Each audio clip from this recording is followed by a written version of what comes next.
नमस्कार दोस्तों, आप देख रहे हैं वेब जीएस स्टडी सेंटर। और आज हम इस वीडियो में जानेंगे कि अमीन द्वारा जो फील्ड बुक तैयार किया जाता है, जो अमीन को भी ज़रूरी है और किसान जो रैयत हैं उनके लिए को भी ज़रूरी है। तो आज हम जानेंगे कि फील्ड बुक बनता कैसे है।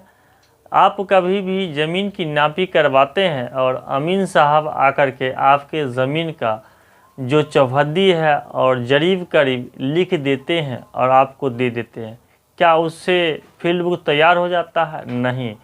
फील्ड बुक में बहुत सारे चीज़ों को दर्शाया जाता है जिससे उसका काम भविष्य में आपको कभी न कभी ज़रूर लगता है, क्योंकि ज़मीन एक ऐसा चीज़ है जो हमेशा विवाद के क्षेत्र में पड़ा रहता है। तो आज हम यही जानेंगे कि ज़मीन में जो फील्ड बुक तैयार किया जाता है उस फील्ड बुक में क्या क्या लिखा जाता है, इस चीज़ के बारे में हम लोग आज विस्तृत जानकारी लेंगे।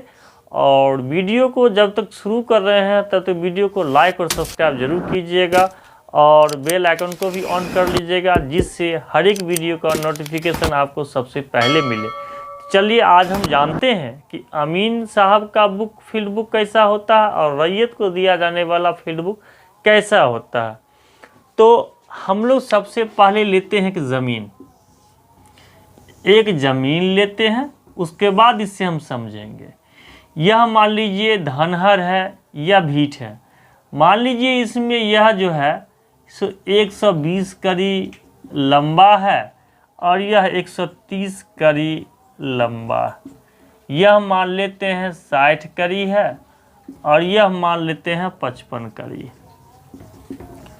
अब इस खेत का फील्ड बुक तैयार करना है और यह जानना ज़रूरी है कि हम लोग इसमें क्या क्या दर्शा सकते हैं और क्या क्या लेके रख सकते हैं। जब कभी भी दूसरा कोई अमीन इस ज़मीन की नापी करने आएगा तो इस फील्ड बुक से उसको ज़मीन मापी करने में सहूलियत होगी। तो हम लोग देखते हैं जो रैयत या किसान को जो दिया जाता है, रैयत या किसान को जो फील्ड बुक तैयार करके दिया जाता है। अब क्या क्या होता है कि फील्ड बुक में लिखा जाएगा ऊपर वाला उत्तर, नीचे वाला दक्षिण, इधर वाला पूर्व और इधर वाला पश्चिम लिखा जाएगा। तो हम लिखेंगे सबसे पहले मौजा क्या होता है, ठीक है। उसके बाद खेसरा, खाता, इसकी चौहद्दी, इसको लिख देना। इसको लिखने के बाद इसमें थाना नंबर भी एंट्री कर देंगे कि किस थाना का आप नापी करवाएं। उसके बाद इसकी विशेष चर्चा इतना करने के बाद इसमें अब हम चलेंगे जिस खेसरा का हम लोग नापी कर रहे हैं, इसका सारा डाटा हम डाल दिए कि इस मौजा का, इस खाता का, इस खेसरा का, सब कुछ। अब इसकी चौहद्दी जब हम लिखना शुरू करेंगे तो उत्तर लिखेंगे 120 कड़ी, दक्षिण लिखेंगे आपको 130 कड़ी, पूरब लिखेंगे आपको 60 कड़ी और पश्चिम लिखेंगे आपको 55 कड़ी,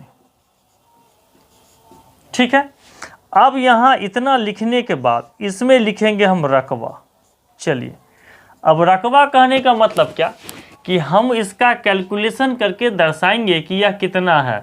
तो चलिए हम लोग देखते हैं इसका रकबा। उत्तर से दक्षिण के बगल में 120 बट्टे प्लस 130 बट्टे 2, इसको करेंगे तो आपको आ जाएगा 250 बट्टे 2, यानी 225 कड़ी आ जाएगा। अब इसके बाद हम निकालेंगे पूरब से पश्चिम की ओर निकालेंगे।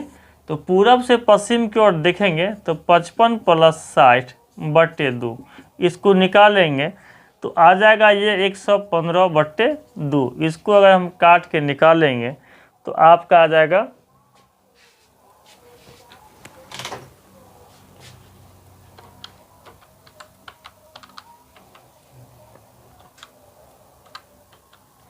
यानी 57/2 करी आ जाएगा। अब इसका हम क्षेत्रफल निकाल लेते हैं। चलिए इसका क्षेत्रफल निकालिए। इसका क्षेत्रफल निकालिएगा तो यह आयताकार है तो इसको निकालिए। 200 यहाँ पर आएगा 125 करी, 125 करी आ जाएगा।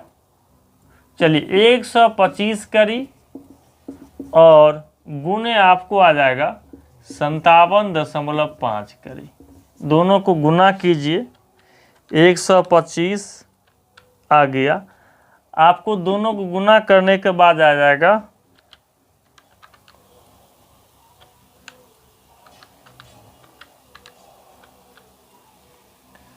7,187 इतना वर्ग करी आ जाएगा। ठीक है।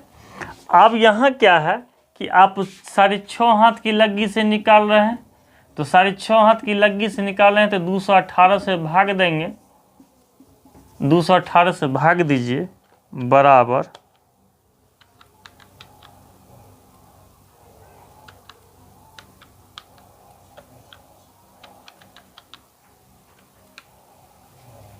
32.97 ये आपका आ जाएगा 32.97 धूर आ जाएगा। तो आप यहाँ पर क्या लिखिएगा, 32.97 धूर और कोष्ठ में लिखिएगा 6.5 हाथ की लग्गी। इतना फील्ड बुक में ये हो गया किसान का। अब और इसमें किसान का और दर्शाया जाएगा। इसमें पूरा पश्चिम उत्तर दक्षिण सब लिखने के बाद, रकबा लिखने के बाद अब इसमें क्या आता है कि किसान को हमको देना है, तो किसान को विशेष कुछ नहीं देना है, लेकिन आपको यह चीज़ देना होगा कि आप इसकी चौहद्दी में, एक चौहद्दी में आप रकबा निकालिए। अब दूसरी चौहद्दी में क्या लिखेंगे कि पड़ोसी जमींदार, पड़ोसी जमींदार।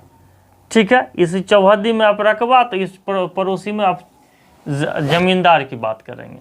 अब उत्तर में मान लीजिए कोई व्यक्ति है रामकरण, ठीक है, रामकरण सिंह। दक्षिण में है उमेश राय, पूरब में है सुरेश सिंह और पश्चिम में मान लीजिए आपका निज है। ठीक है। इतना आपको दर्शाना होगा। इसलिए दर्शाना होगा क्योंकि आप जमीन मापी करके दे रहे हैं, तो इस कंडीशन में यह देखना जरूरी होगा कि इनकी चौहद्दी क्या है और किस चीज़ का है। अमीन साहब खाली बस यही लिख करके यही दे देते हैं, और जब कभी भी आप ज़मीन फिर से उल्टाते हैं देखने के लिए, कतारे किस खेसरा का है हमको पता नहीं है। आपके पूर्वज भी और इसको निकाल कर देखते हैं, तो हमको पता नहीं। तो फील्ड बुक में जिस ज़मीन का आप मापी करवाइएगा, उस ज़मीन की मापी को आप सही तरीके से जानने के लिए आपको ये रखना जरूरी है कि यह अमुक खेसरा नंबर का ज़मीन का जो पड़ोसी ज़मींदार है ये है। फट से पकड़ा जाएगा कि ये अमुक जगह का ज़मीन है। इतना लिखने के बाद ही आप जो है इससे आप कभी भी अगर नापी करवाइएगा तो लिख दीजिएगा, लिखवा लीजिएगा इस जगह कि यह विवादित नहीं है, ये विवादित नहीं, ये विवादित व्यक्ति नहीं है, रजामंदी से किया गया है। अब आप अपना सिग्नेचर कर दीजिएगा, अमीन साहब अपना सिग्नेचर कर देंगे, हो गया। और डेट दे देंगे कि अमुक डेट में जो है सो हमने इसकी जो है पैमाइश की थी। ये हो गए किसान का।